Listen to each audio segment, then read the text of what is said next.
안녕하세요, 캐부자입니다. 시청하시기 전에 구독하기, 좋아요, 알람 설정, 멤버십까지 부탁을 드리겠습니다. 네, 지금 집값이 바닥을 찍고 슬슬 지금 올라가지 않나. 지금 바닥론이 솔솔 지금 나오고 있고, 정말 많은 분들이 이제 집값 올라갈 것 같다, 그런 징조가 보인다, 그런 유튜브도 지금 많이 나왔고 많은 얘기도 듣고 있습니다. 제가 작년부터 중장기적으로 분명히 올라갈 것 같아, 사람이 너무 많어, 지금 금리로 막 꽉꽉 눌리긴 했는데 이 잠재 수요가 어느 정도 폭발하는 봄이 오면 막 올라가지 않을까, 막 그런 얘기 좀 했었잖아요. 그래프를 보시면 이게 프레이저 밸리 그래프입니다. 보면 확실히 꺾였죠. 보이시나요? 확실히 꺾여 있는 지금 상황이 보이잖아요. 1월 달에 살짝 반등을 해서 했는데 다시 또 지금 반등하는 구간이 확실히 나왔다고 합니다.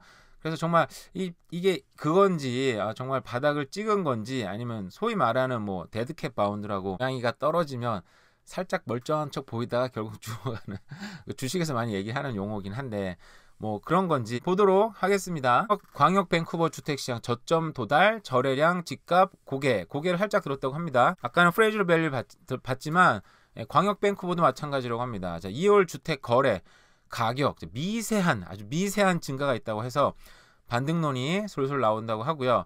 자, 매매량은 전월 대비로 무려 77%.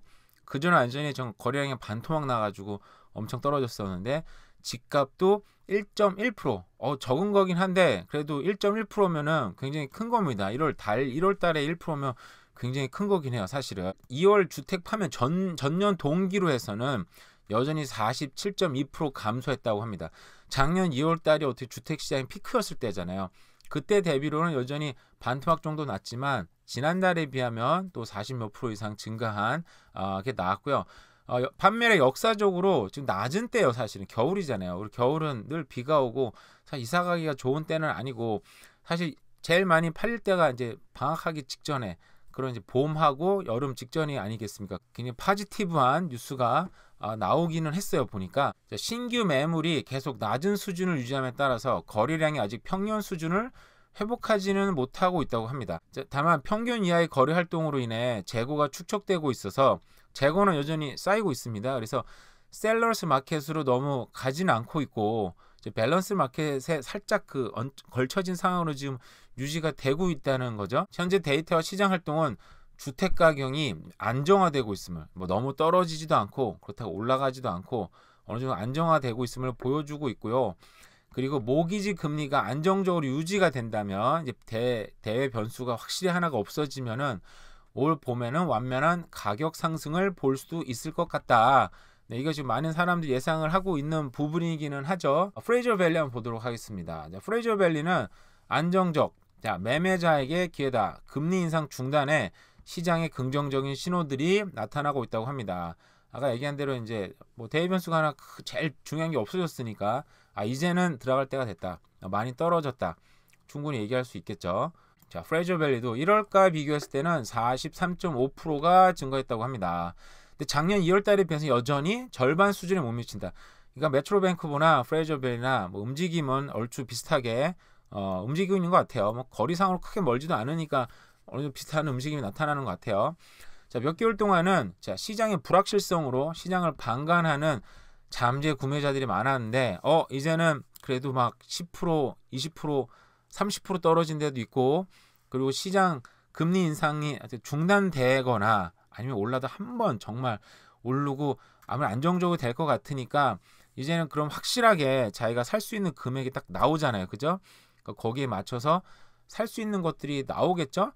네, 그 다른 내용들은 거의 얼추 비슷하니까 여러분 다 아실 거라고 생각을 하고 넘어가도록 하고요. CBC 뉴스에서요, 뱅크 오브 캐나다가 금리 인상을 하지 않을, 그러니까 동결시킬 3가지 이유를 들었습니다. 자세한 내용은 다 아시는 건데 사실은 제가 그냥 큼직한 것만 보여드리면요. 자, annual inflation rates continue downward trend. 자, 이 annual inflation이 이제는 작년에 봄에, 작년 여름에 피크 거의 9% 가까운 8%네요.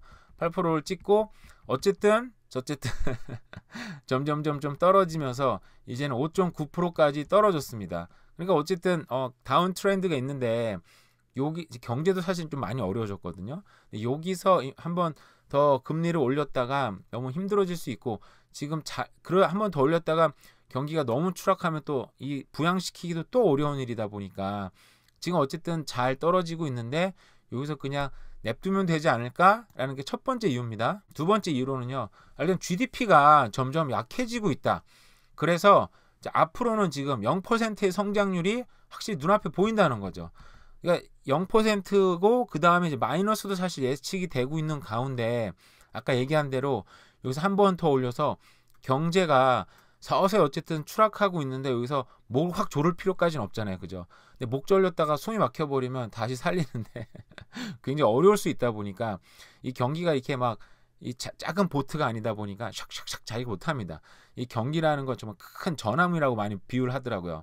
이게 방향 트는데 시간이 꽤 걸리는데, 경기도 그렇고, 근데 이게 한번 너무 꺾어버리면 또 꺾어야 되는데 그게 쉽지 않다는 관성 법칙이 있다 보니까 지금은 경기도 확실히 약해지고 있는데 여기서 올리지 않을 것 같다라는 게 전문가의 의견이고요. 자, 세 번째는요. 자, Red Hot Jobs Market Too Hot for Bank of Canada. 자, 1월 달에 15만 개의 잡이 이제 adding 됐어요. 너무 많이 지금 이 예상치에 막 몇십 배가 됐다고 하죠. 2월 달에는 여전히 5천 개의 잡이 올라갈 것 같다. 근데 여기서도 저도 잡이 많아지면 또 이렇게 될 건데라고 생각을 했는데, 이 전문가는 단순히 잡이 많아지는 게 문제가 아니고 사실상 웨이지가 문제인데, 웨이지는 그렇게 오르지 않고 있어. 웨이지는 결국 겨우 5.6%밖에 오르지 않았어. 그러니까 웨이지가 굉장히 덜 올랐으니까 잡은 많아졌지만, 어떻게 보면은 뱅크 오브 캐나다 결국은 경기에 연착륙을 유도하고 싶은 거지 경착륙을 유도하고 싶지 않다 보니까 잡 마켓은 스트롱해서 나쁘지 않은 거죠.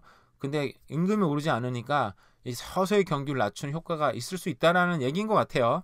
네, 저도 경기를 막 잘 알진 않곤 합니다만, 제가 이해한 바로는 이 세 가지 이유 때문에 아무래도 뱅크 오브 캐나다는 금리를 확실히 동결시킬 것 같다. 근데 얼마 전에 이 맥클럼 총재가 얘기했잖아요.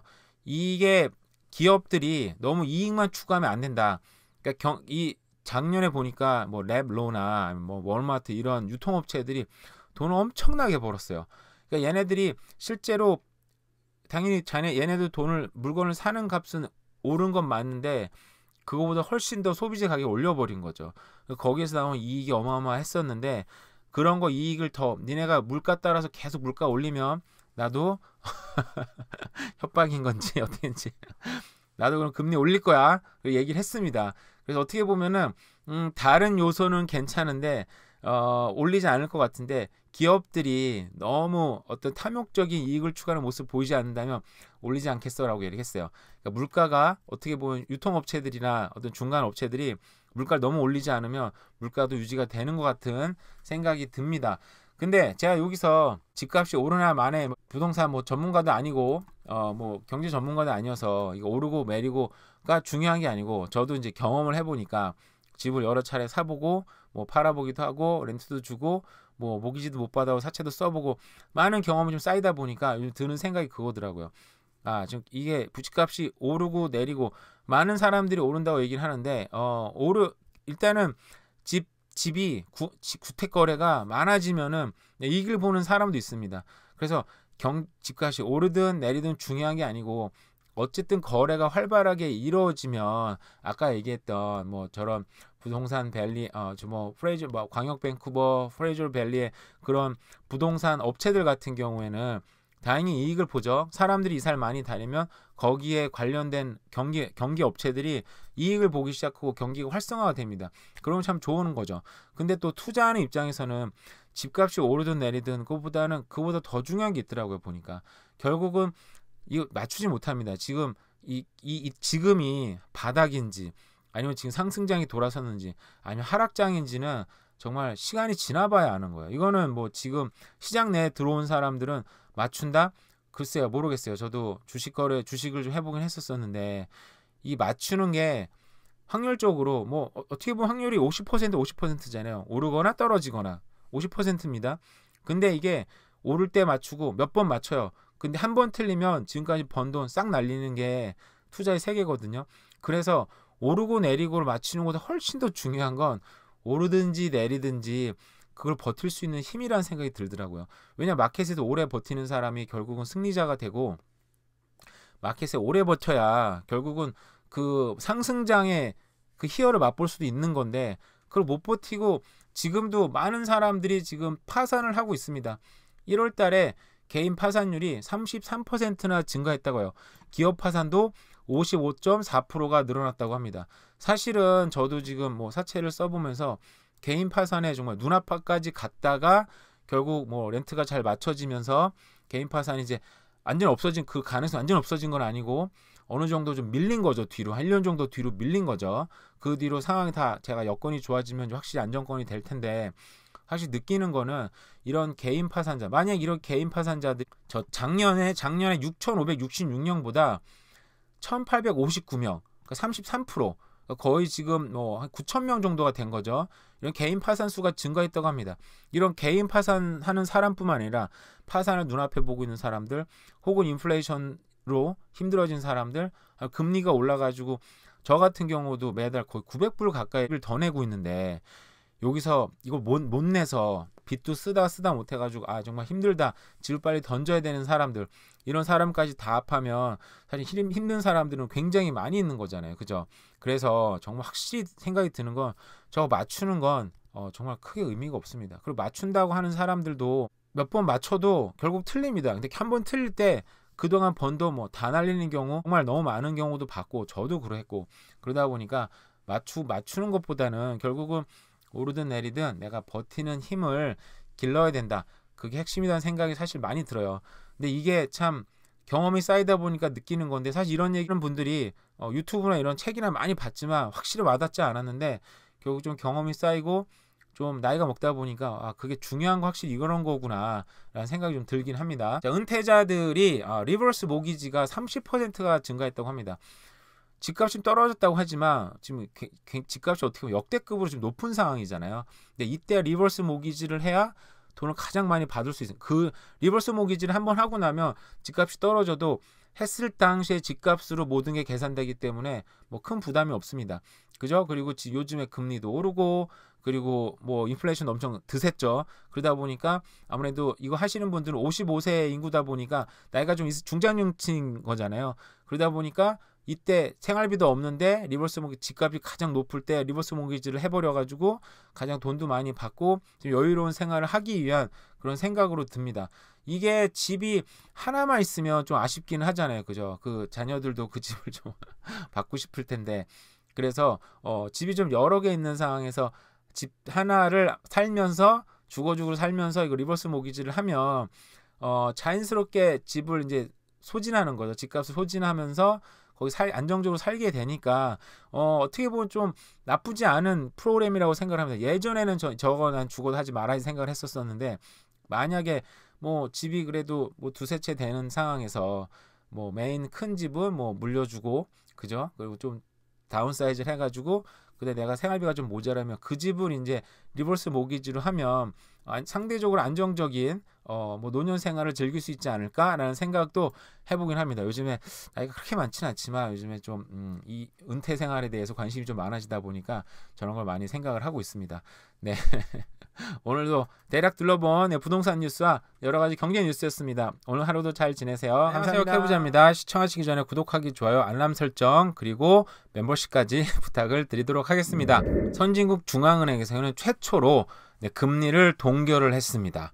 하지만 긴축 끝은 아니고 경제 지표를 더 두고 볼 거다. 더 올릴 수도 있다. 근데 이런 얘기는 지금 미국 페드 의장인 파월이나 지금 여러 사람이 얘기는 하고 있어요.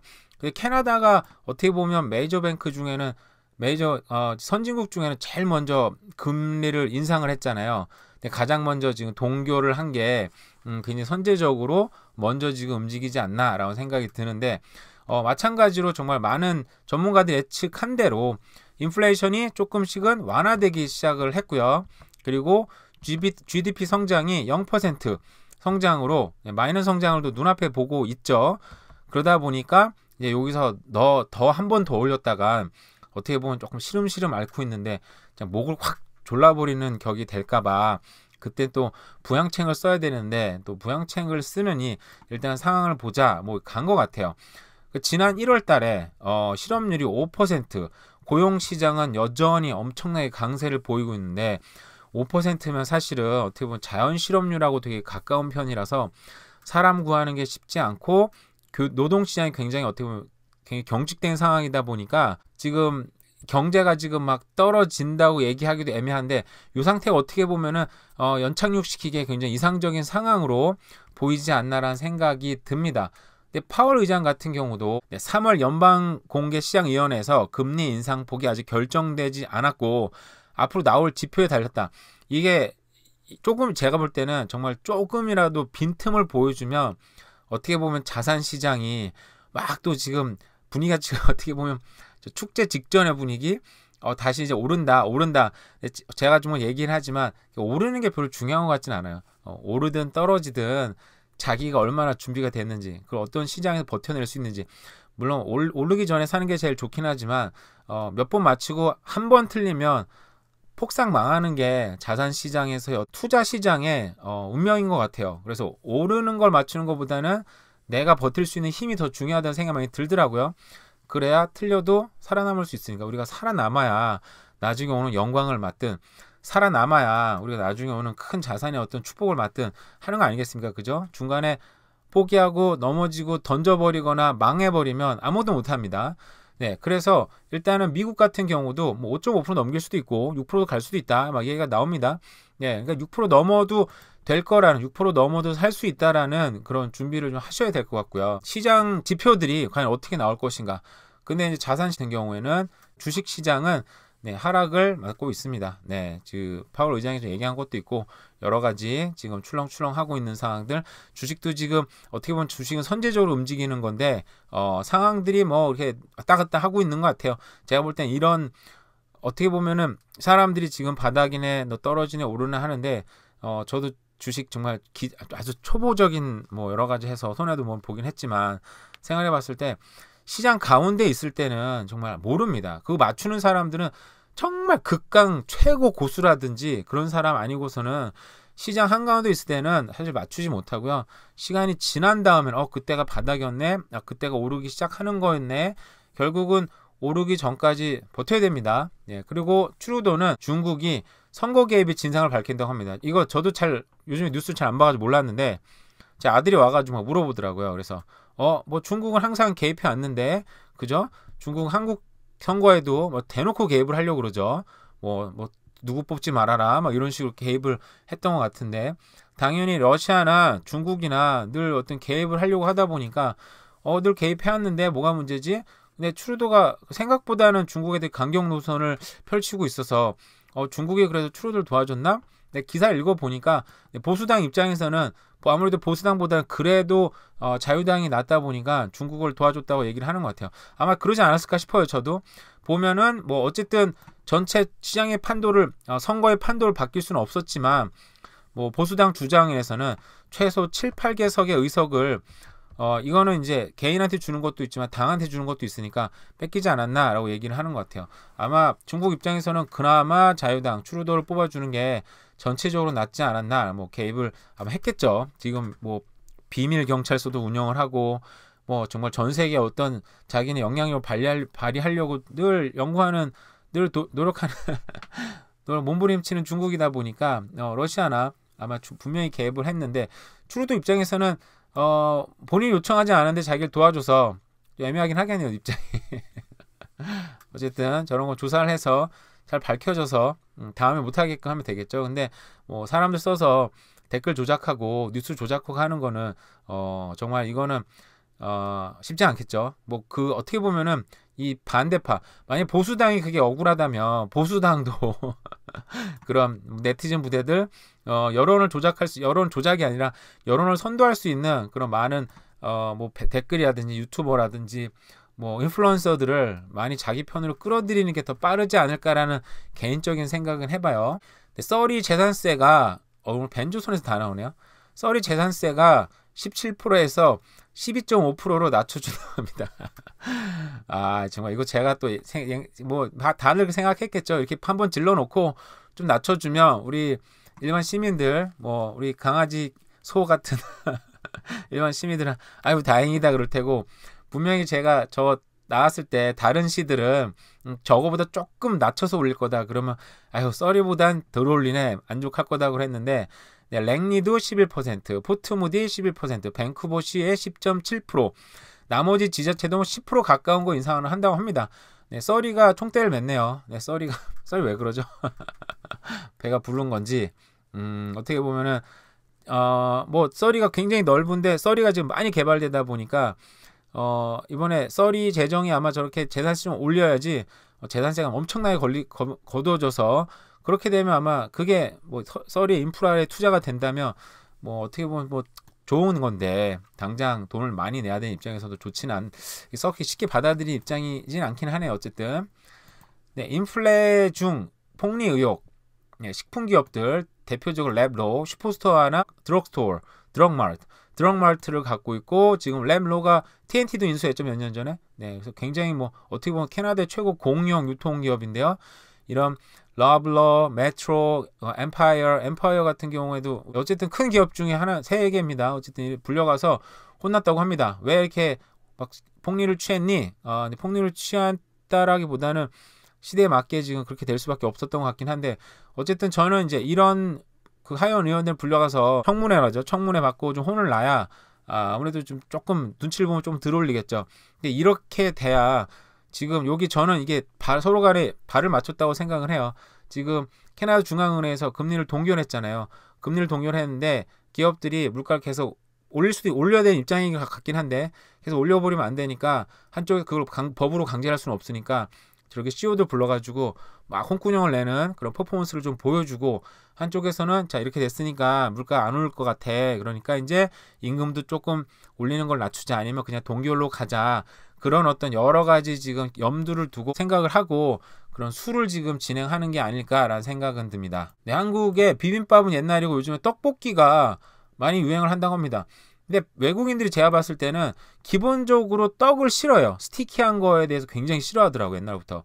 그 떡볶이는 절대 안 뜨라고 생각했는데 제가 제 주변에 있는 외국 분들이 떡볶이 사진을 갖고 오고 많이 물어보더라고요. 그래서 맵기도 하고 짜기도 하고 떡인데 싫어할 것 같은데 근데 참 이것도 어떤 유행을 타나 봐요. 정말.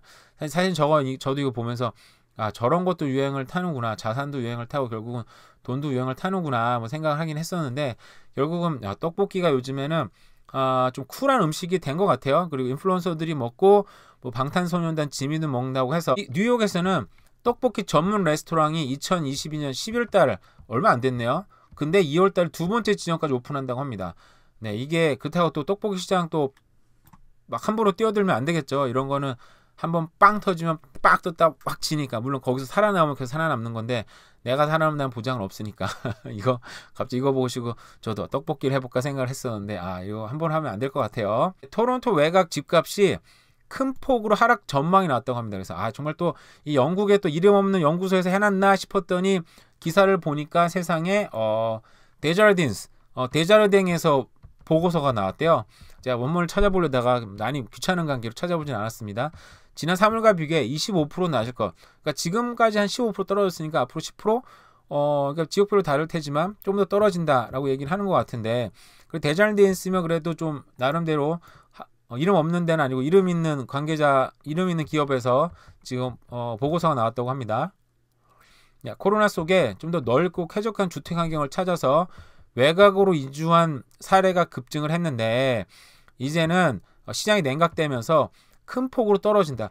그러니까 우리가 결국은 대도시로 사람이 몰렸던 게 여러 뭐 집이라든지 아니면은 사회 인프라라든지 뭐 잡이라든지 정말 학교라든지 여러 가지 좋아서 결국 대도시로 왔는데 그때 팬데믹 때 반짝한 거죠. 쉽게 얘기하면 그때 빵 떴다가 지금 빵 떨어지는 중이다.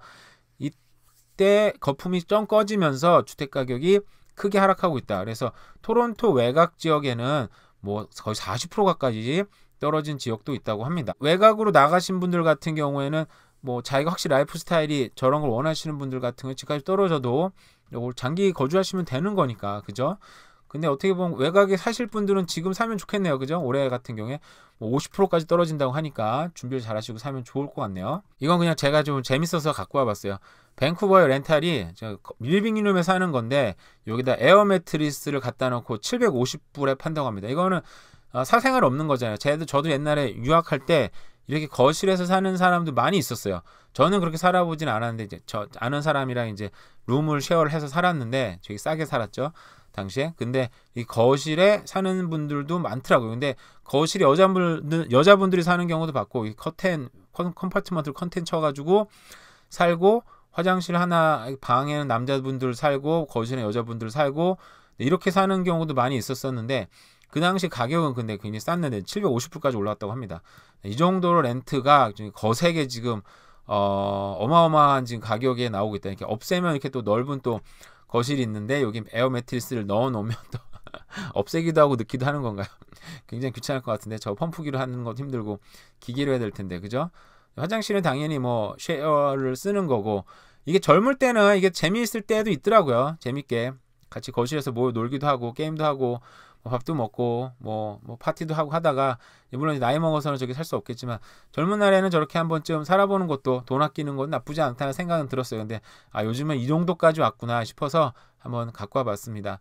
네, 오늘 하루도 어쨌든 요즘 날씨가 좀 좋은 것 같은데 그나마 좀 따뜻해졌으면 좋겠네요. 오늘 하루도 좋은 하루 보내시기 바랍니다. 생각해보자입니다. 시청하시기 전에 구독하기, 좋아요, 알람 설정, 그리고 멤버십까지 부탁을 드리겠습니다. 네, 지금 갑자기 시작된 금융위기인가? SVB라고요.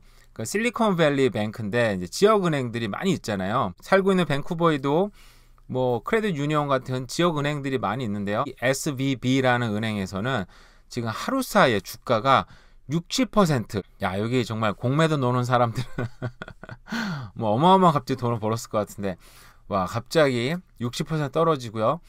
JP 몰건 같은 경우도 5.4%, BOA 6.2%, 웰스파고도 6.1%, 뭐 엄청나게 지금 떨어졌습니다.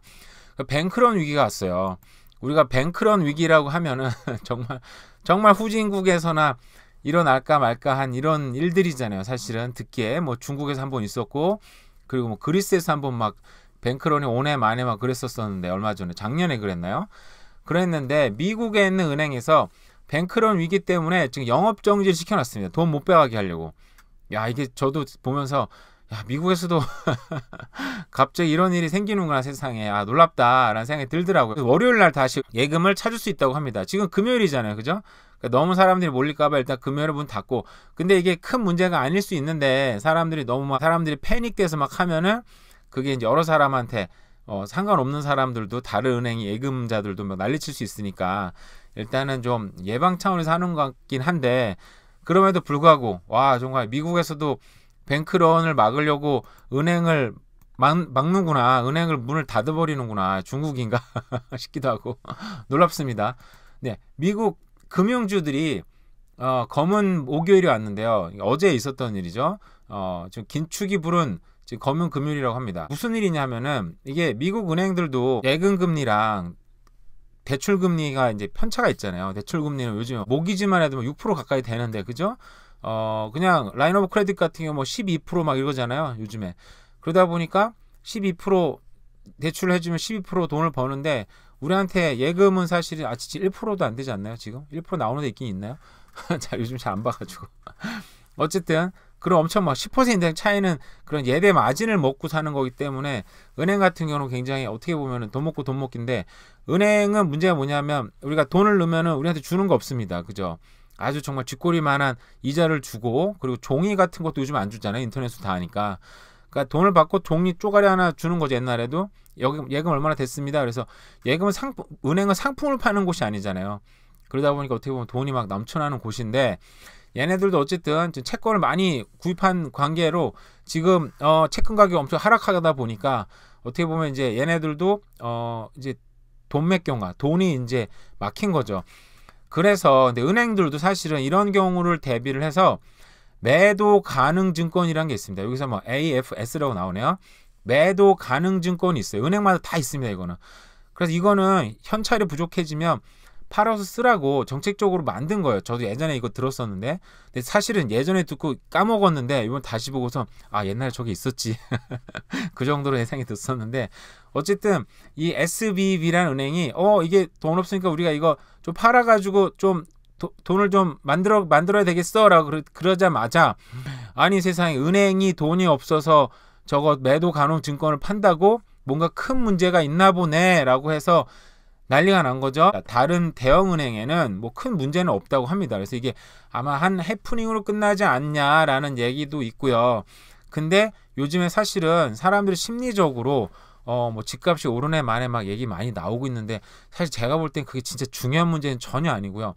사람들이 심리적으로, 물론 제가 그 안에 있어서 느끼는지 모르겠어요. 심리적으로 어쨌든 경기 침체가 점점 오고 있고 내 삶은 정말 너무 힘들어지고 빡빡해지다 보니까 저런 거 하나하나에 좀 예민하게 굴 수도 있는 상황인데, 그죠? 그래서 이런 게 심리적으로 이제 쫙 사람들 마음에 펼쳐지면 이제 크게 문제가 되는 건데, 어쨌든 고금리가 금융 시스템 한번 흔들었나 이런 얘기가 나오다 보니까, 근데 한편으로는 또 그래서 이렇게 되면은 쉽게 얘기하면은 우리가 금리가 좀 떨어져서 그래도 이자 좀 덜 내지 않을까, 저도 이자를 내는 돈이 엄청나기 때문에 이자 좀 덜 냈으면 좋겠어 막 얘기를 했는데, 웬걸 미국 사업체는 2월보다 예상보다 많은 일자리 31만 개가 순증 증가했다고 합니다. 와, 이러면 또 다시 또 파월 의장이 또 한번 얘기했었잖아요. 그 통계에 의해서 금리는 조절할 거야. 통계가 좋게 나오면 또 올릴 거야. 거기도 빅스텝도 가능해. 그래서 깜짝 놀라서 시장이 뭐 흔들렸었는데, 아이고 세상에, 일자리가 31만 개 더 증가했다고 하고요. 캐나다 같은 경우는 다행이라 그랬나? 잡 엔진이 잡 엔진은 조금 다운됐대요. 근데 여전히 웨이지는 높다. 이게 지금 맥클럼 총재도 같은 경우도 지금 괜찮으니까 한번 동결 하긴 했는데 앞으로도 또 올릴 수 있어. 그리고 긴축은 계속해서 진행된다고 얘기했잖아요. 그러니까 미국이나 캐나다나 이게 눈앞에 지금 우리 개인적인 삶은 굉장히 힘들어지고 있는데, 통계는 지금 나름대로 지금 나쁘지 않게 나오고 있단 말이죠. 그러다 보면 한 번 더 여기서 정말 목을 잡고 흔들어 버리는 일이 생기지 않을까. 여기에 맞춰서 뭐 자산 시장이나 부동산 시장이 어떤 식으로 한번 흔들릴 수 있는지 제가 이제 제 개인적인 경험을 통해서 내일 한번 얘기를 한번 해보도록 하고요. 밀레니엄 세대는 지금 카드 부채에 허리가 휜다고 합니다. 카드 빚이 사상 최대, 35세 이하 가장 크게 증가. 금리에 모기지 부담이 커졌고 신규 모기지도 감소세라고 합니다. 왜냐면 모기지 받기 자체가 힘들더라고요. 제가 받아보니까 6% 가까이 되다 보니까 저도 뭐 그냥 일반적으로 간호사 일을 하니까 그래도 모기지 받는 거에 크게 어려운 적이 없었던 것 같은데, 물론 저 같은 경우 많은 이유가 있습니다. 그 비하인드 스토리가 있어서 나중에 비하인드 스토리를 풀 날이 있을지 모르겠지만, 어쨌든 저는 이제 빚으로 쌓아 올린 자산이다 보니까 뭐 그랬긴 했습니다만, 어쨌든 비모기지 부채 증가는 신용카드 부채 급증이 주 원인이라고 합니다. 신용카드를 사람들이 쓰고 안 하고 있는 거죠. 저도 신용카드를 쓰는데 정말 월급을 받을 때마다 제 월급보다 주급이라 표현해 여기는 더 많은 신용카드 빚이 있다 보니까 미쳐버리겠는 거예요, 정말. 근데 한번 제 신용카드가, 저는 해킹이라고 생각을 했는데 한번 해킹을 당했어요. 그래서 게임 머니로 뭐 25불을 한 200불 이상 쓴 거예요. 근데 저는 게임 안 하거든요. 제 아들들도 게임 하긴 하는데 돈 쓰고 하는 그런 게임이 아닌데, 제가 볼 때 한번 해킹을 당해가지고 전화를 했는데 카드사도 배상 못하겠다 그랬고, 그래서 구글 무슨 게임이었어요. 거기 전화해보니까 구글 거기서도 게임을 아니래요. 자기는 아니라 그러더라고요. 그래서 결국 보상을 뭐 열받아가지고 그때부터 카드를 그냥 끊어버렸어요. 그래서 그냥 체크카드만 쓰니까 세상에, 체크카드를 쓰니까 돈이 조절이 되더라고요, 정말. 물론 뭐 정말 부자들은 그래도 신용카드 써야 돼만 얘기는 하는데, 저 같은 사람은 차라리 신용카드를 안 쓰니까 한 방에 넘어오는, 그리고 체크카드 매달 쓰니까 통장에 얼마 있지 꼭 생각을 하고 쓰게 되더라고요. 웬만하면 좀 안 쓰고 싶다, 웬만하면 좀 안 쓰고 싶어, 눈에 빡빡 보이니까요, 그죠? 그래서 체크카드를 쓰는 게 가게에 좀 이렇게 돈을 조절하는 데는 상당히 도움이 되는구나 라는 생각이 드는데, 어쨌든 이게 신용카드로 인해서 많은 부채가 늘어난다고 합니다. 자, 밀레니얼 세대는 그들의 삶에서 지출을 크게 늘려야 하는 단계에 접어들고 있다. 그러니까 밀레니얼 세대라고 해도 아주 어린 사람들이 아닙니다. 30대 가까이 되는 사람들이다 보니까 이때면 뭐 친구들이랑 놀기도 해야 되고 뭐 집도 사야 되나 생각도 하고 여러 가지 뭐 자동차도 사야 되고, 정말 이 지출이 막 늘어날 때잖아요. 근데 하필 지금 물가가 완전히 폭등세가 있었었고, 그리고 거기에 맞춰서 지금 경기도 좀 어려워지는 부분도 있다 보니까, 그리고 이자도 많이 내다 보니까 굉장히 힘들어지고 있다. 그리고 금리 인상으로 인해서 모기지 보유자들도 부담이 커지고 있는데, 팬데믹 이전보다 지금 170달러가 늘었다고 합니다. 뭐 이 정도면 나쁘지 않은데, 그죠? 저 같은 경우는 900불을 내고 있고요. 저 뉴스를 보니까 저는 저만 그런 줄 알았더니 많은 사람들이 그렇더라고요. 그래서 사실상 좀 나만 바보가 아니구나 생각이 들기도 했었어요. 네, 캐나다 경기가 정말 어렵다, 이렇게 이 얘기, 심리가 이렇게 됐다는 거죠. 응답자 66%가 잘못된 방향으로 가고 있다. 이건 뭐 누가 방향을 정하고 가는 건 아니니까 누구를 비난할 상황은 아니고, 정말 저도 이렇게 여러 가지 상황에 처하다 보니까 정말 이 보수적으로 투자해야 되는 것들, 자기가 앞으로 살 궁리, 정말 경기가 어떻게 될지 모르니까 최소한 정말 3개월이나 6개월 정도는 먹고 살 돈을 좀 어느 정도 해놓고, 물론 그것까지 끌어들여서 영끌로 투자해야 되는 때도 있긴 있겠지만, 정말 왜 나이 많으신 분들이 정말 자기 최소한의 좀 보수적으로 투자해야 된다는 걸 얘기했을 때 저도 좀 잘 귀에 안 들리긴 하더라고요. 정말 나이 먹어서 그런가 보다 생각했는데, 막상 이런 상황을 겪어보니까 정말 저런 게 정말 필요하구나 많이 느껴지긴 하는데, 어쨌든 지금 개인들이 재정 상황이나 경제 상황에 대해서 비관적인 전망을 하고 있고요. 그리고 개인 재정 상태가 나아졌다고 응답한 비율도 많이 줄었다고 합니다. 위급한 상황에 자산을 사용해서 이를 대체할 수 있다고 얘기는 하지만, 제가 다른 보고서에서 보니까 캐나다인의 60%가 페이책 투 페이책, 그러니까 페이책에서 쓸 돈이 전혀 없이 그냥 생활비로 다 나가고 세이빙이 전혀 없이 페이책 투 페이책 생활을 하고 있다고 합니다. 저도 마찬가지예요. 어떻게 보면 저는 더 심한 거죠. 거기서 빚을 지고, 저는 지금 그 뭐라 그러죠? 라인 오브 크레딧이나 지금 빚으로 지금 생활하고 있다 보니까 굉장히 힘든 상황이 되고 있습니다. 뭐 겉으로 보면 전혀 그렇지 않아 보이죠? 근데 좀 숨쉴 구멍이 나오고 있어요. 뭐 나중에 또 얘기를 말씀드릴게요. 밴쿠버 BC주 성별 이분법적 용어를 없앤다고 합니다. 캐나다 최초로 법안을 발의했다고 하고요. 탈젠더화 지향을 한다고 합니다. 누나, 오빠 안 된다 그래요. 정말 이러면 뭐가 되나요? 이렇게 하면 바꿔지면 뭐 바뀌는지 모르겠어요. 정부 문서에는 이제는 그녀, he, she, sister, brother, chairman, 남자 같다니까 이제 chair만 쓴다고 하고, 그래서 workman도 이제 work만 쓴다고 하고요. 이렇게 얘기한다고 합니다. 그래서 BC주 전반에 어떻게 성차별된 언어가 있어서 한다고 하는데요. 이게 차별인지 모르겠어요. 차별인가요? 그냥 다른 거고 써왔던 용어인데 뭐 이렇게 한다고 합니다. 앞으로 정부 문서가 바뀌는데 여기에 대해서 또 뭐 개인들한테도 어떤 영향이 있을지 모르겠어요. 3월 밴쿠버 임대료가 찔끔 하락을 했다고 합니다. 방 한 개가 2,200달러. 이게 평균 가격이니까 밴쿠버에서도 뭐 역세권 다운타운 중앙에 있으면 저거보다 훨씬 비싼 거고, 밴쿠버에서도 여기서 좀 멀고 좀 외지에 있는 데는 더 밑인데 그게 평균 가격인 거잖아요. 그리고 평균 가격이 지금 2,317불 올라갔다가 좀 떨어져서 2,251불이었는데 지난달에는 이번에는 2,208달러로 조금 떨어졌다고 합니다. 뭐 몇십 달러 떨어진 수준이니까, 캐나다 중앙은행 금리가 이제 둔화되는 걸로 예상이 되다 보니까, 이렇게 되면 사람들이 이제는 렌트보다는 이제는 정말 집 살 때가 됐나, 그래서 사람들이 집을 사는 수요로 좀 몰릴 수도 있고, 그리고 집주인들도 금리가 오르는 거에 따라서 어쩔 수 없이 살기 위해서 자기네들도 이제 렌트비를 올려왔었는데, 이게 둔화되니까 살짝 둔화된 부분이 있는데, 그럼에도 불구하고 우리가 또 뭐 얼마 전에 몇 번 많이들 아시더라고요. 이민자들이 막 매년 50만 명씩 오는데 실제로는 100만 명씩 들어오고 있었고, 거기 유학생들 다 포함된 숫자긴 하지만 유학생들도 지금 100만 명이 들어와 있는 상황이다 보니까 렌트 수요는 여전히 높다. 그래서 좀 더 하락하기는 기대하기 어렵다. 지금 사실상 겨울이잖아요. 그죠? 이런 겨울도 봄이 되고 또 여름이 돼서 새 학기가 시작될 때는 폭등할 수도 있나요? 뭐 잘 모르겠어요. 어쨌든 그렇다고 합니다.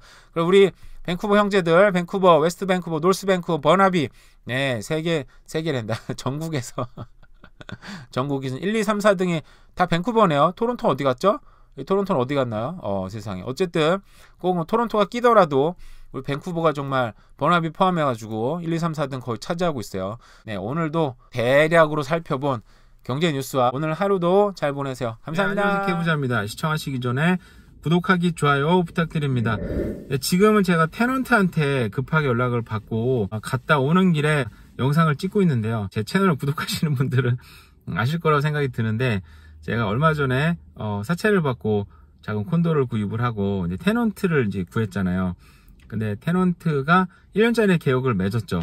근데 지금 3월부터 내년 2월 말까지인 거죠.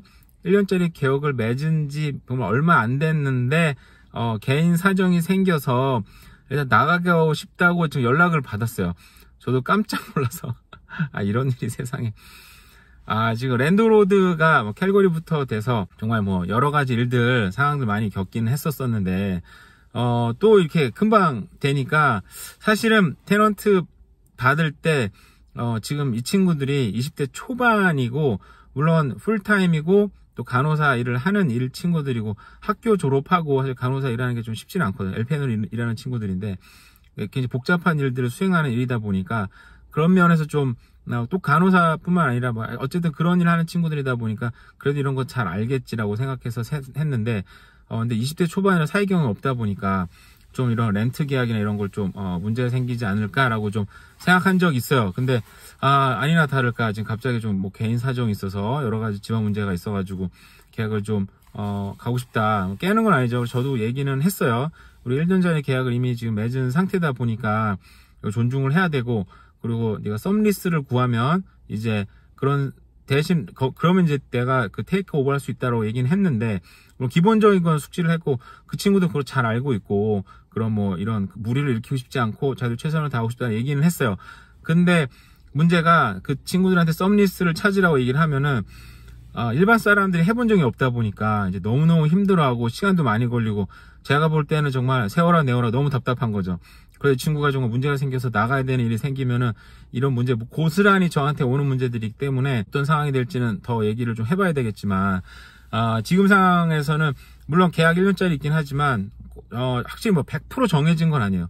보니까 친척들이 해외에서 좀 오기로 하고 그래서 좀 더 큰 게 필요하기도 한데 100% 정해진 건 아닌데 일단은 어떤 상황이 얘기를 좀 했었죠. 그래서 만약에 진짜 나간다 그러면 제가 어떻게 보면 정말 좀 그 썸리스 하는 친구들을 찾아서 정말 빨리 일을 해결하는 게 저한테도 좋고 이 친구들한테 좋지 않을까 생각은 들어요. 만약에 근데 상황이 좀 바뀔 수 있으니까 좀 더 지켜봐야 될 것 같긴 한데 근데 상황이 도대체 이게 얼마나 됐다고 벌써 이렇게 되는지 답답하기도 하고 좀 짜증도 나고 물론 또 렌트를 찾는 게 엄청 어려운 일은 아니지만 굉장히 좀 짜증나고 귀찮기도 한 일이긴 하거든요, 사실은. 그래서 어떻게 할까 이제 고민 중입니다. 이걸 좀 도와주지 말고 이 어떤 20대 친구들이다 보니까 사회의 무서움, 계약의 무서움 이런 걸 좀 홍군형을 내야 되나 싶기도 하고 내면 뭐 하겠습니까, 그죠? 저한테 고생 제가 다 하게 되는 부분이니까 어쨌든 간에 좀 이런 일이 있습니다. 그래서 어떻게 진행되는지는 또 제가 또 보면서 업데이트를 하도록 할게요. 오늘 하루가 또 좀 남았긴 남았습니다. 오늘 하루도 잘 보내세요. 감사합니다. 네, 안녕하세요. K부자입니다. 시청하시기 전에 구독하기, 좋아요 부탁드리고요. 네, 지금 제 테넌트랑 오늘 또 얘기를 해봤는데요. 지금 입장은 일단은 그때 확실히 정해진 건 아니더라고요. 다행히. 일단은 친척들이 또 온다 그러고 같이 살고 싶어 하는 사람들도 있고 그러다 보니까 아무래도 20대 초반 두 친구가 독립을 한다고 나오다 보니까 가족들이 좀 걱정한 것도 있고 주변에 또 이제 그 아시아계다 보니까 사촌들이 많이 있던 것 같아요. 그러니까 너도 나도 막 같이 살고 싶다고 막 얘기를 좀 했던 상황인 것 같아요. 그러다 보니까 이 친구들도 좀 막 overwhelming 됐다고 자기네가 그리고 약간 패닉된 게 있어서 방 2개를 찾아서 같이 사는 방향으로 좀 하고 싶어서 급하게 저한테 얘기를 좀 한 부분이 있던 것 같아요. 근데 그 사이에 이 친구들도 아마 방 2개짜리 로케이션이 제가 있는 데가 역세권이고 막 그런 데잖아요. 그러다 보니까 방 2개짜리를 찾아보니까 방 2개짜리는 지금 2,500불 막 좀 좋은 데는 2,700불도 나오고 그러더라고요.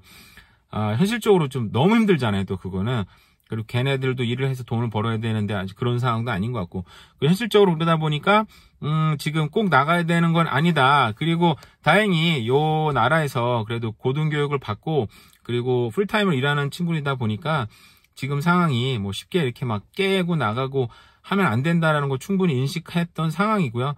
저는 근데 이제 아무래도 20대 초반 젊은 친구이다 보니까 이거 무조건 법들에서도 저도 안 좋은 상황이고 저도 너무 스트레스 많이 받을 것 같고 그렇게 되면은 그래서 최대한 나도 상황 봐서 도와주겠다라고 얘기를 했었었는데 그 부분에 대해서도 굉장히 고마워하고 있고 그렇다고 해서 그거 믿고 나간다고 지금 한 입장은 아닌 것 같아요. 근데 100% 무조건 안 나간다는 아닌데 확실히 이제 피해를 안 주는 선에서 자기네도 최선을 다하고 있고, 지금 현재로서는 정해진 건 아니어서 좀 지켜보기로 했어요. 일단 지켜보는데 이게 몇 달 지나가고, 만약에 또 한편으로 드는 생각이, 제가 지금 그때 막 뭐 사채를 받고 뭐 이렇게 진행하는 과정 가운데 정말 제 주변에 너무 많은 일이 있다 보니까 저도 너무 정신이 없었는데, 지금은 만약 이 친구들이 몇 달 있다가 나간다 그러면 뭐 어느 정도 협의를 해서, 댓글을 보니까 저 생각 못 했는데 많은 아이디어들이 했더라고요. 너무 감사드리고요.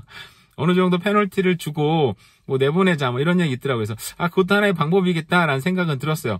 BC 법은 어느 정도까지 허용되는지, 디파짓만 뭐 가져갈 수 있는지 뭐 정확하게 모르겠는데, 일단 어느 정도 페널티를 줘서, 제 생각에는 이게 지금은 스트라타에서 에어비앤비를 운영을 못 한다 그러더라고요. 그래서 만약에 이게 중간에 어느 정도 나가게 되고 저도 마음에 조금 안정을 찾고, 그리고 에어비앤비가 가능하다면 아마 에어비앤비를 운영을 해볼까 싶은 생각도 들기는 들어요. 그래서 꼭 1년을 채우지 않아도 되나 이런 욕심이 또 순간 올라오기도 하고 여러 가지 생각이 들었는데, 오늘 다시 얘기를 좀 해봤더니 아직 뭐 100% 정해진 입장도 아니고, 이 친구들도 뭐 정확하게 인식을 한 상황이어서 책임감 있게 행동하는 부분이 있어서 저도 안심이 됐습니다. 뭐 1년 꼭 채우고 나서 에어비앤비 운영해도 되는 거니까 그때 한번 생각을 좀 해봐야 될 것 같아요. 일단 이 친구들이 그래도 뭐 어느 정도 생각을 어떻게 정리하는지 또 한번 업데이트 한번 해보도록 하겠습니다. 네, 그러면 안녕히 계세요. 감사합니다. 네, 안녕하세요. 캐부자입니다. 시청하시기 전에 구독하기, 좋아요, 알람 설정 부탁드립니다. 네, 제가 지금 캘거리에 있는 콘도를 지금 매도하려고 준비를 하고 있어요. 이미 시장에 내놨죠. 시장에 내놓은 지 몇 주 정도 된 것 같은데, 지금 캘거리도 제가 알기로는 부동산 시장이 지금 꽤 좋다고 알고 있고 유입인구가 굉장히 많잖아요. 그래서 지금 굉장히 작은 콘도인데 제가 지금 1150불에 렌트를 주다가 이번에 여러 가지 사정상 새로운 테넌트를 구하게 됐어요. 근데 사실은 1300불에 내놨는데 문의가 엄청나게 들어와가지고 바로 1300불에 되게 됐어요. 근데 들어오는 사람이 정말 놀랍게도 거기에 있는 가스 앤 오일 컴퍼니 CEO더라고요. 그러니까 연봉이 10,000불 이상, 1년에 한 1억 5천만 원 정도 버는 연봉이라고 하는데 거기 들어오겠다고. 근데 거기에 지금 방 2개짜리 부부랑 살고 있는데 그것도 너무 비싸다고 싫다고 정말 거기 들어온다고 하고, 그리고 자기 동료도 CEO인데 이 사람은 뭐 몇 밀리언짜리 집을 팔고 또 렌트로 들어온다 그러더라고요. 그래서 그런 사람들 사실 저보다 경제를 훨씬 더 많이 알고 잘하는 사람들일 텐데, 이 사람들이 왜 렌트를 택하지? 그것도 돈이 엄청 많은 사람들이, CEO 같은 사람들이, 그래서 경기가 앞으로 안 좋아질 건가? 뭐 그런 생각을 하긴 해봤어요. 이런 사람들은 훨씬 더 민감하고 더 많은 정보를 갖고 있는 사람들이니까. 어쨌든 그런데 또 집을 오퍼가 들어오는데 제가 그 5년을 갖고 있었거든요. 그래서 투자금이 사실은 10,000불 정도밖에 안 돼요. 옛날엔 정말 그렇게 대출도 많이 팍팍 해줬을 때니까. 근데 너무 아쉬운 건 정말 산 가격이 거의 팔리는 가격, 호가를 거의 비슷하게 내놨어요. 아주 정말 조금 더 붙여놨죠. 5년 동안 갖고 있었는데 정말 그거는 너무 아쉬운 것 같아요. 캘거리란 지역이 너무 좋고 추억도 많고 아이들도 컸고 너무 좋지만, 이런 자산의 어떤 증식이 관련해서는 너무 아쉬운 점이 많고, 근데 거기도 제가 일반 하우스도 샀었죠. 일반 하우스는 제가 아마 어깨춤에 사서 발목에서 팔고 나오는 그런 일이 있었습니다. 그래서 웃을 일은 아니고 굉장히 아쉬운 일이긴 한데, 뭐 결국 다 따져보면 결국 손해는 없었어요. 그래서 뭐 그렇게 가슴 아픈 추억은 아니지만 어쨌든 아쉬운 부분이 너무 많죠. 여기도 5년 동안 제가 소유를 했었는데도 불구하고 정말, 근데 오퍼가 들어오기는 왔는데 30%를 후려치는 오퍼가 몇 번 들어왔어요. 근데 이 사람들 전문 투자자들이고 캐시 오퍼였고 컨디션 안 넣고 그냥 들어오더라고요. 근데 정말 저도 생각해보면 제 입장이 지금, 제가 지금 뭐 제 채널 보시는 분 다 알다시피 여기 캘거리에 있는, 서리에 있는 작은 콘도를 샀는데 그것도 사채를 써서 샀죠. 그리고 제가 론이 굉장히 많거든요, 지금. 그러니까 빛으로 쌓여 올린 정말 전형적인 자산인 건데, 그러다 보니까 캘거리에 있는 걸 매각을 해서 제가 이제 빚갈이를 해야 되는 상황이다 보니까 마음이 뭐 엄청 급한 건 아닌데 그래도 좀 빨리 팔렸으면 좋은 마음이 있죠. 그러다 보니까 캐시 오퍼가 들어오는데 30%를 후려치는 오퍼들이 들어오면은 순간 생각이 깊어지는데, 근데 이것도 생각 못하게 해주는 게 뭐냐면 한 4시쯤에 전화 와요. 4시쯤에 전화 와서 리얼터한테 전화 오는 거죠. 제가 리얼터분한테 전화 와서 지금 오퍼가 들어왔는데 얼마입니다. 그럼 딱 생각해보면 그 30분 후려치는 건데, 근데 4시쯤에 전화 와서 6시까지 답을 달라고 합니다. 아니면 뭐 5시까지 답을 달라고 합니다. 그러니까 얘네들은 집을 보러 오는 것 같지도 않아요. 그냥 봐가지고 가격 봐가지고 그냥 여러 군데다가 30분에 후려치는 오퍼 넣은 다음에 에어비앤비 돌리는 친구들이라 그러더라고요. 그래서 억셉하면 그냥 사서 좀 데코레이션 넣고 뭐 좀 정비해가지고 바로 그냥 에어비앤비 돌리는 친구들인 것 같아요. 친구들 그런 투자자들인 것 같아요. 그러다 보니까 저도 순간 마음이 그러니까 저는 그래도 좀 버틸 만한 구석이 좀 있다 보니까 그냥 좀 거절을 했는데, 만약에 정말 급한 사람들이라면, 마음이 막 급한 사람, 정말 어떻게 보면은 파산 직전이 아니더라도 빨리 팔려야 되는데, 근데 오퍼가 이것만 몇 번 들어오니까 정말 이런 오퍼밖에 안 들어오나 보다. 정말 좀 실거주자들 아니면 돈을 제대로 줄 사람들은 안 들어오나 보다 생각이 드니까 어떻게 보면 확 던질 수 있는 확률이 높아지더라고요. 그러니까 결국은 지금 이자가 높다 보니까 캐시로 많은 분들 같은 경우에는 정말 지금 떨어진 가격에서도 막 30% 40% 후려치는 거는 가능할 것 같아요. 저도 사실 몇 번 생각을 해볼 때 몇 번 넘어갈 뻔 하다가 그래도 나는 버틸 구석이 있지라고 해서 일단 거절해 놓은 상황이고, 테넌트가 좋은 사람이 들어올 곳도 있으니까 어떻게 보면은 좀 더 이런 투자자들, 여기 캘거리나 아니 밴쿠버나 서리 같은 경우는 이런 렌트 하면은 진짜 3. 몇 프로에서 그런 렌트 수입이 나오는데, 캘거리 같은 경우는 4.5%, 5% 가까이 수익이 나니까 그런 걸 노리는 사람도 있지 않을까 생각을 해서 일단 거절했거든요. 근데 확실히 지금은 급한 사람들이 좀 생기면 확실히 그런 후려치는 오퍼가 확실히 좀 먹힐 수 있는 상황이 될 것 같아요. 캘거리 콘도도 지금 콘도랑 해가 연관이 져가지고 지금 이거 저도 빨리 팔아야 좀 안정이 된 입장이다 보니까 어떤 식으로 팔릴지도 한번 간간히 리포트를 업데이트를 하고요. 제가 오늘은 또 저도 피곤하고 바쁘고 일도 많고 그래서 오늘은 자동차에서 대신 영상을 찍었습니다. 네, 시청해주셔서 감사드리고 오늘 하루도 좋은 하루 보내세요. 감사합니다.